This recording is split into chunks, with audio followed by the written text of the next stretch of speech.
Hello students, तो कैसे हैं आप लोग। आशा करते हैं कि आप लोग स्वस्थ होंगे और मन लगा करके पढ़ाई करते होंगे। तो आइए आज आप लोग जो है सो क्लास 9th के एक्सरसाइज 1.1 को देखेंगे। ठीक है, और जो है सो इसमें कुछ बेसिक बात भी हम बता देंगे जिससे आपको और प्रश्न को बनाने में सहूलियत होगी। ठीक है, आइए शुरू करते हैं। पहला प्रश्न है, क्या शून्य एक परमेय संख्या है?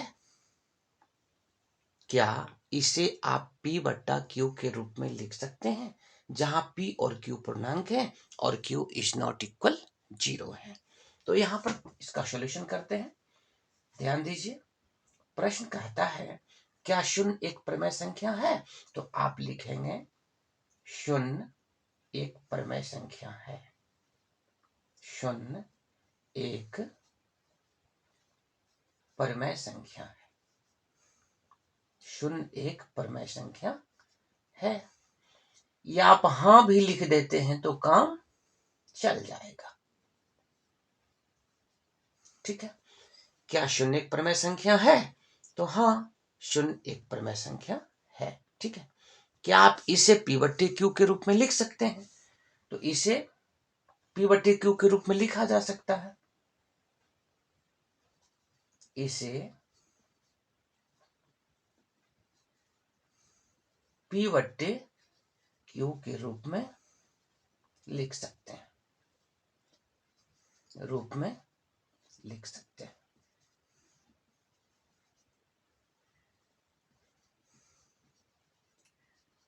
लिख सकते हैं। ठीक है,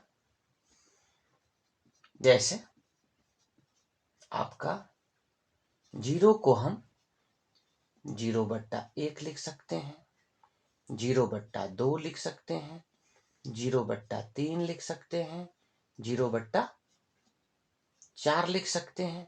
इसी के लिए डॉट डॉट अनंत तक आप लिख सकते हैं। 0 को 0 बट्टा, यहां पर देख लीजिए, इसे P बट्टा Q के रूप में लिख दिए, जहां पर 0 बट्टे 1 में आपका क्या हो गया, 0 भी पूर्णांक है और 1 भी पूर्णांक है। यहाँ 0 भी पूर्णांक है, 2 भी पूर्णांक है। तो इस प्रकार से आपका क्या हो गया, इसे P बट्टे Q के रूप में व्यक्त किया जा सका। ठीक है, चलिए अब दूसरा प्रश्न देखते हैं। यहाँ पर दूसरा प्रश्न क्या कहता है आपका कि 3 और 4 के बीच 6 परमेय संख्याएं ज्ञात कीजिए। अब यहां पर ध्यान दीजिए, अभी तुरंत बताए हैं कि 0 को हम 0 बट्टा 1 लिख सकते हैं। ठीक है, लेकिन आप इसको जो है सो 0 बट्टा 2 लिख सकते हैं, लेकिन 3 को 3 बट्टा 2 नहीं लिख सकते। किसी भी संख्या के हर में आपको 1 लिखा जा सकता है। सिर्फ 0 ही एक ऐसी संख्याएं हैं कि जिसके हर में आप कोई भी संख्या लिख देंगे तो मान नहीं बदलेगा। ठीक है, अब यहां पर देखिए, प्रश्न है कि 3 और 4 के बीच 6 परमेय संख्या ज्ञात करिए।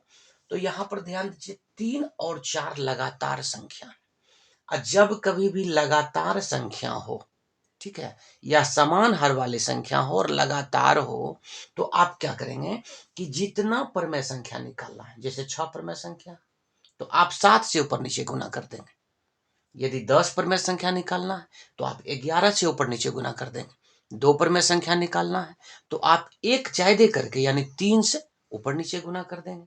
आपको जो है सो 9 परमेय संख्या निकालना है, एक ज्यादा करके जो है सो 10 से ऊपर नीचे गुना कर देंगे।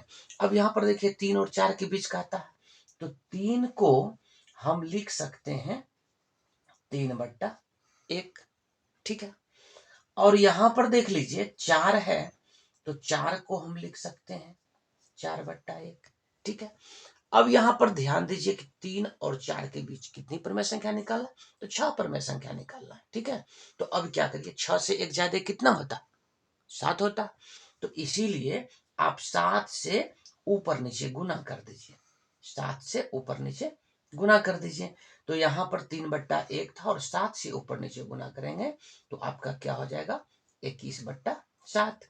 और यहाँ 4 बट्टा 1 है और इसको भी 7 से ऊपर नीचे गुना कर देंगे, ये आपका क्या हो जाएगा, 28 बट्टे 7। अब यहां पर ध्यान दीजिए कि आपका यहाँ 3 था और यहाँ 21 बट्टे 7 हो गया, कोई अंतर नहीं है। जब आप काटेंगे भाग देंगे तो 7 या क्या हो जाएगा, 21 3 होगा, और यहाँ पर 7 चौके 28 हो जाएगा, यानी 4 होगा। तो ये भी आपका 3 ही 4। अब इसके बीच की, अब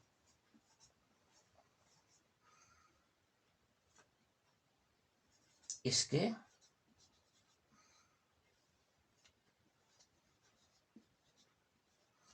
बीच की संख्या है,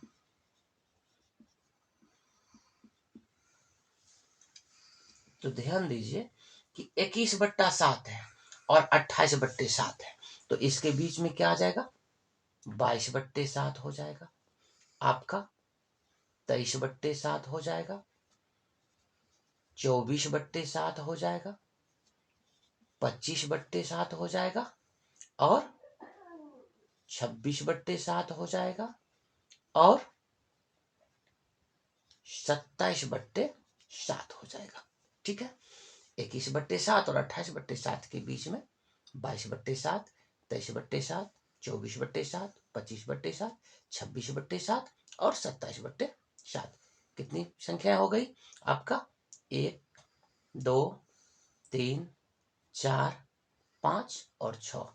तो 3 और 4 के बीच में जो है क्या, 6 पर में संख्या निकल गया आपका। यदि इसमें कोई कटने वाला रहता तो हम काट देते, लेकिन यहाँ पर देखिए कोई कटने वाला नहीं है, इसीलिए आपका क्या हो गया, आंसर हो गया। कोई दिक्कत? चलिए क्वेश्चन नंबर जो है 3 देखते हैं। तो 3 में आप क्या देख रहे हैं, ये आपका 3/5 और 4/5 के बीच की 5 परमेय संख्याएं ज्ञात करिए।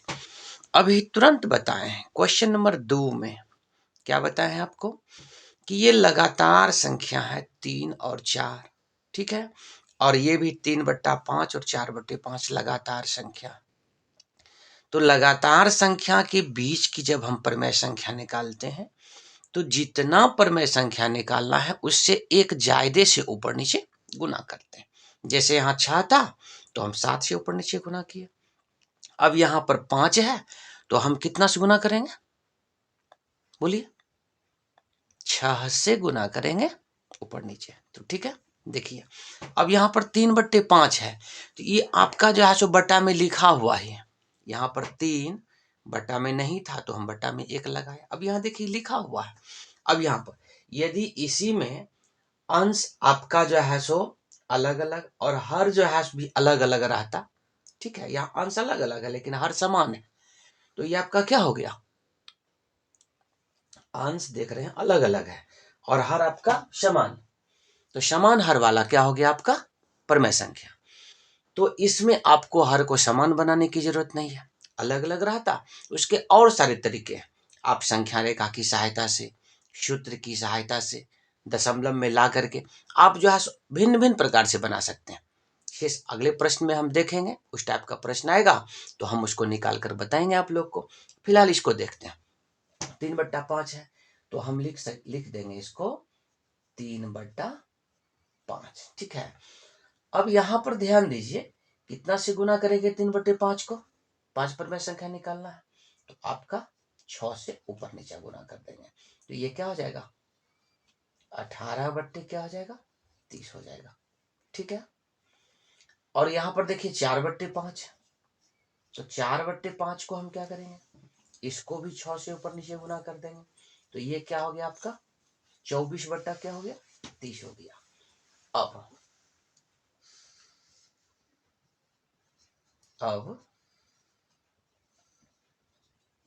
इसके बीच की संख्या है, यानी बीच की परमेय संख्या। अब इसके बीच की परमेय संख्या है, परमेय संख्या है। अब ध्यान दीजिए, इसके बीच की परमेय संख्या ये आपका 18/30 है और ये आपका 24/30। इसके बीच की परमेय संख्या क्या हो जाएगा आपका 19/30 हो जाएगा। फिर आपका क्या हो जाएगा 20/30 हो जाएगा। फिर क्या हो जाएगा आपका 21/30 हो जाएगा। फिर क्या हो जाएगा आपका 22/30 हो जाएगा। फिर क्या हो जाएगा 23/30 हो जाएगा। फिर क्या होगा, फिर कुछ नहीं होगा, क्योंकि 24/30 है और इसके बीच की संख्या, तो 5 ही निकालना। देखिए 5 निकल गया। अब ध्यान दीजिए, जब P/Q है तो P/Q परमेय संख्या जो है सो मानक रूप में हमेशा होता है, यानी P/Q का मतलब हुआ कि P/Q सह अभाज्य संख्याएं, उनके बीच में जो है एक के अतिरिक्त कोई गुणनखंड उभयनिष्ठ नहीं होता। यहाँ पर देखिए कटने वाला है तो काट देंगे, 19/30 ये कटने वाला नहीं है, ये देखिए आपका कट जाएगा, ये आपका कट जाएगा, तो इसको हम काट देंगे, ये 2/3 हो जाएगा। ये देखिए कटेगा आपका, ये आपका 7 तिया 21 हो जाएगा, और ये आपका कितना हो जाएगा 10 तिया क्या हो जाएगा 30 हो जाएगा। ये देखिए कटेगा 11 दूनी 22, और ये आपका 15 दूनी क्या हो जाएगा 30, और 23/30 ये नहीं कटेगा। अब देखिए अर्थात इसको हम लिख सकते हैं, अर्थात ये आपका क्या हो गया 19/30, अर्थात 3/4, अर्थात 3/4 एवं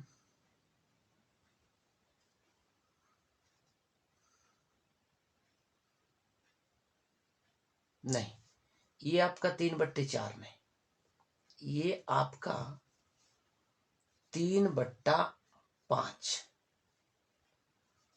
एवं 4/5 के बीच की 5 परमेय संख्या। 5 परमेय संख्या क्या हो गया आपका 19/30 हो गया, फिर आपका क्या हो गया 2/3 हो गया, फिर क्या हो गया 7/10 हो गया, फिर आपका 11/15 हो गया, तथा आपका 23/30 हो गया। ठीक है, अब कोई जरूरी नहीं है कि इस प्रश्न का आंसर यही होगा, क्योंकि आप जानते हैं कि दो परमेय संख्याओं के बीच अनंत परमेय संख्याएं होती है, इसीलिए अनंत परमेय संख्या में कोई भी आपको जो है सो संख्या निकल सकती है, तो इसके उत्तर जो है सो इससे भिन्न भी हो सकते हैं, इसके उत्तर आपका इससे भिन्न भी हो सकता। ठीक है, तो आप देख लिए 3/5 और 4/5 के बीच की 5 परमेय संख्या। ठीक है, तो उम्मीद करते हैं इस प्रश्न को समझने में आपको कहीं से कोई दिक्कत नहीं हुआ होगा। यदि आपको दिक्कत हुआ, प्रश्न को नहीं समझ पाए, तो आप हमें कमेंट कर सकते हैं, उस प्रश्न को हम पुनः आप लोग को बता देंगे। ठीक है, अब देखते हैं नेक्स्ट क्वेश्चन। ठीक, तो नेक्स्ट क्वेश्चन नंबर 4 को देखते हैं हम। क्वेश्चन नंबर 4 में लिखा हुआ है कि नीचे दिए गए कथन सत्य है या असत्य, कारण के साथ उत्तर देना है आपको कि ये जो स्टेटमेंट है आपका, ये आपका ट्रू है या फॉल्स है। ठीक है, तो पहला है कि प्रत्येक प्राकृत संख्या पूर्ण संख्या होती है। अब आप जानते होंगे कि प्राकृत संख्या, गिनती की संख्या को प्राकृत संख्या कहते हैं, और प्राकृत संख्या के समूह में जब 0 को लगा देते हैं तो वह क्या हो जाता है आपका पूर्ण संख्या हो जाता। ठीक है, तो इस प्रकार हम देखते हैं कि पूर्ण संख्याओं के संग्रह में यानी समूह में सभी प्राकृत संख्या आ जाती है, तो इसीलिए हम लिखेंगे पहला में कि प्रत्येक प्राकृत संख्या पूर्ण संख्या होती है, यह बात सत्य है आपका, यह क्या है आपका सत्य है। पहला आपका क्या हो जाएगा कि सत्य, कारण है क्योंकि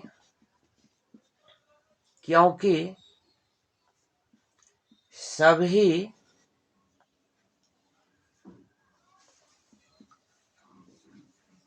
प्राकृत संख्याएं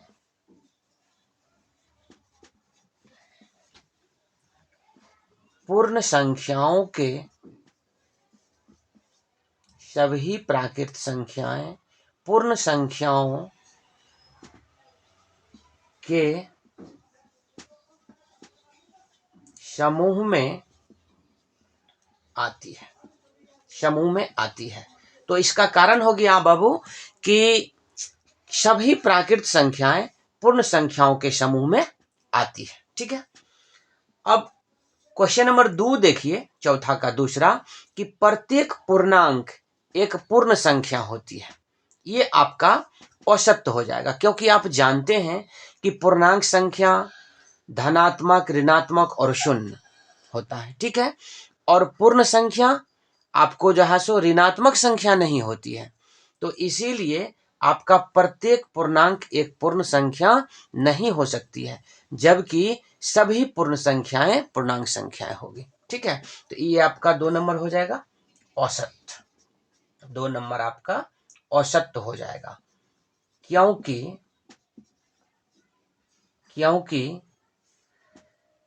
प्रत्येक पूर्णांक एक पूर्ण संख्या होती है, क्योंकि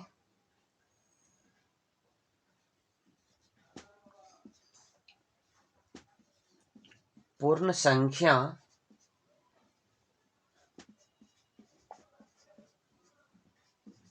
ऋणात्मक नहीं होती है।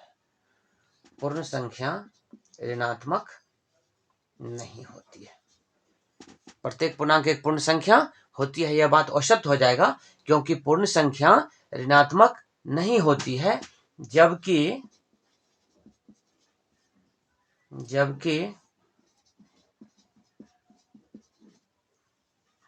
पूर्णांक संख्या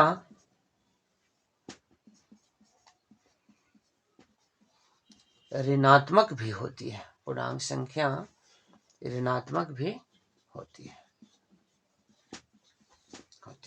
ठीक, अब 3 नंबर देखिए, कहता है प्रत्येक परमेय संख्या एक पूर्ण संख्या होती है। आप जानते हैं कि परमेय संख्या P/Q के रूप में होता है, और पूर्ण संख्या P/Q के रूप में नहीं होता है। अर्थात ये बात भी क्या हो जाएगा, औसत हो जाएगा। ये भी आपका औसत हो जाएगा, क्योंकि परमेय संख्या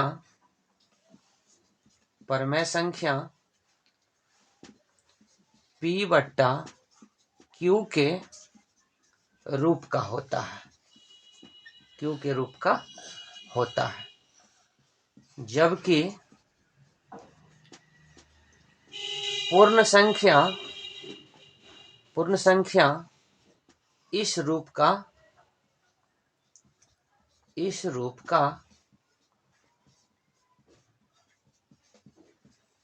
नहीं होता। ठीक है, तो आप ये देख लिए कि 4 नंबर का पहला क्या था, आपका सत्य था, और दूसरा तीसरा औसत था, और इसके पक्ष में ये तर्क भी दिए हुए। इस तर्क को आप अपने हिसाब से भी लिख सकते हैं। ठीक है, तो उम्मीद करते हैं आपको एक्सरसाइज 1 का जो 1 नंबर से 4 नंबर तक का जो भी प्रश्न था, उस प्रश्न को आप अच्छे ढंग से समझ गए होंगे। यदि किसी भी प्रश्न को समझने में कोई प्रॉब्लम हो रहा है या नहीं समझे, तो आप हमें बताएंगे, उस प्रश्न को हम जो है सो फिर से बता देंगे। ठीक, तो आज यहीं तक रखें, फिर मिलते हैं अगले वीडियो में। तब तक के लिए आप लोग को बहुत बहुत धन्यवाद।